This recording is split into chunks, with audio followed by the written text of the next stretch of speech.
90.3 WHPC reminds you that as early as elementary school, students who miss just 2 days of school per month are likely to fall behind in reading, writing, and math. And just 2 absences per month can make students less likely to graduate from high school, even if the absences are excused. Attending school every day increases a child's chances of success in school and in life. Learn more at absencesaddup.org. Brought to you by the U.S. Department of Education, the Charles Stewart Mont Foundation, the Ad Council, and the Voice of Nassau Community College. 90.3 WHPC. Welcome back to Our Voices on the Voice of Nassau Community College, 90.3 WHPC. My name is Natasha Nurse, and my guest today is author Ginger Gregory.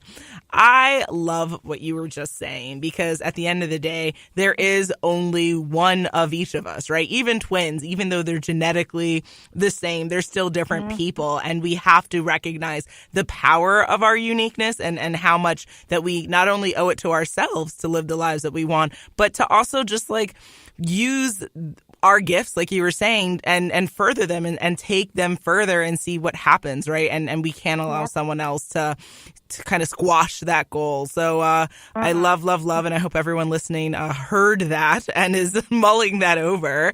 What would you say has been the response so far to your debut novel? Yeah, well, the response has been incredible, really. It's really been just heartwarming, honestly.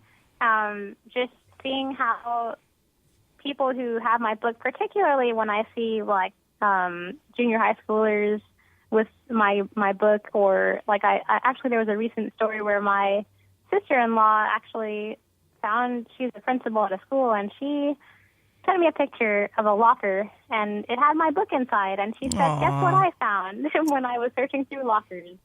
And yeah, hopefully legally. Yes, right. Yeah, pretty sure it was legal. But yeah, so she found the book, and it was so touching, because it was really, honestly, it had been a rough day for me. I knew, and there was a lot on my plate, and I was thinking about my book and writing, working on another project, and then I get this photo, and I said, "See, that's why I'm doing this. This is why I'm doing this. I'm doing this to inspire people like the girl who she found, whose locker she found the book in." That's awesome. Okay. Yeah. And so you also help people, right? You have, I think, a course, right, that you're working to help people write their own book, right? So I think I would love to hear just tips that you could give. I mean, obviously, we have limited time, but just some key tips on, what do you need to do to write that book and get it published? Yeah. Okay. Absolutely. So, so I do have a course, and it's pretty much just makes writing a book fun, essentially. I use tools like downloadables and different things to do that. But I think a few tips that I would definitely say is just to really spend a good amount of time in the planning phase, because you want to definitely figure out what your story, what the plot, should really be about. All those events that are going to come together as your book. Really spend a good time planning it. But I would say don't get too overwhelmed with trying to outline. I think when I wrote Sylvia Sedan, I pretty much used a rough outline. Literally, I would have a chapter name, and I would have pretty much a 1 to 2 sentence summary of what that chapter would probably be about. So that is a really great way to really fill out an outline and really see where you're going. Because one thing that a lot of writers do, and then we're sorry that we do it, is just literally overwriting, just writing scenes that are not going to fit, and it's just going to be a lot of excessive writing, nothing that's really sometimes even unrelated to the plot. And so this really will help you to stay on course without feeling like you have to, it's so rigid and it's so hard, because you don't want to make it super detailed of an outline, but it's good to have a good solid outline that's not overly detailed. So I think that's definitely a key. I think another one too actually would be to use write a short story first.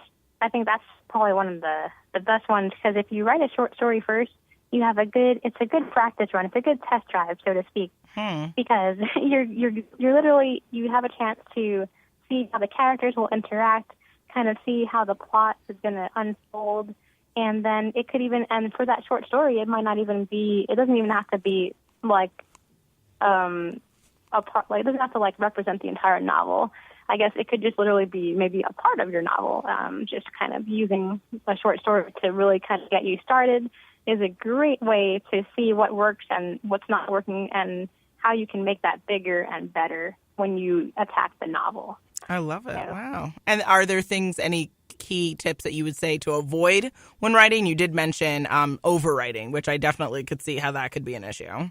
Oh, yeah. Yep. So overwriting, definitely want to avoid that. I think if you can avoid switching tenses unnecessarily, that's another huge one, too. So, like, if you're, or, like, when you're dealing with, like, voice, figure out, like, if you want to write it, like, from the I perspective, like, first person, or if you're doing third person perspective, because it's just going to be, it can get a little messy later on if you keep switching back and forth. So just, like, figure out, like, how you want to present it. They both have their strengths and weaknesses, but so because third person would be more like you're seeing more, you're kind of looking into, you can see different perspectives, but first person obviously is limited to that one character's perspective typically. So then it's very personal too. You really get into their thoughts and a lot. So so I think definitely doing that.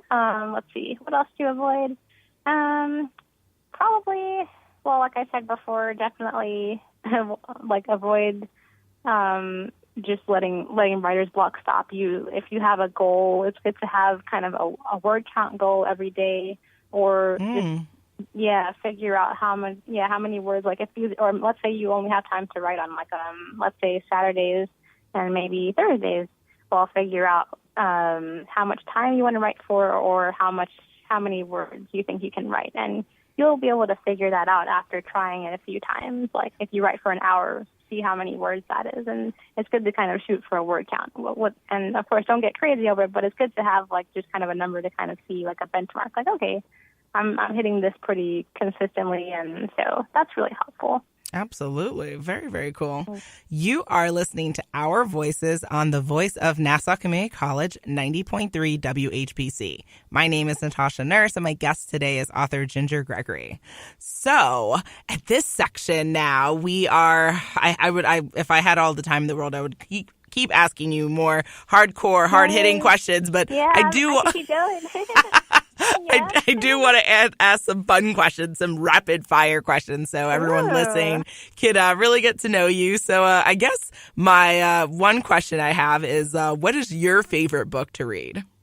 Oh, okay. So my favorite book is, I would have to say The Bluest Eye by Toni Morrison. I remember I actually did my senior paper on that, where I did an emulation project, emulating the style of Toni Morrison. And in that book, she uses a lot of flashbacks and flash forwards, and it's really effective. That's something that I do in Sylvie Sedan also, just because it really does create it creates excitement just for the reader, going back in time, going forward in time to different events, and just kind of bringing it all together. It's a really great technique to use for sure. So I love The Bluest Eye for that reason and many more, but that would be my favorite book. Love it. Okay. What book are you reading right now?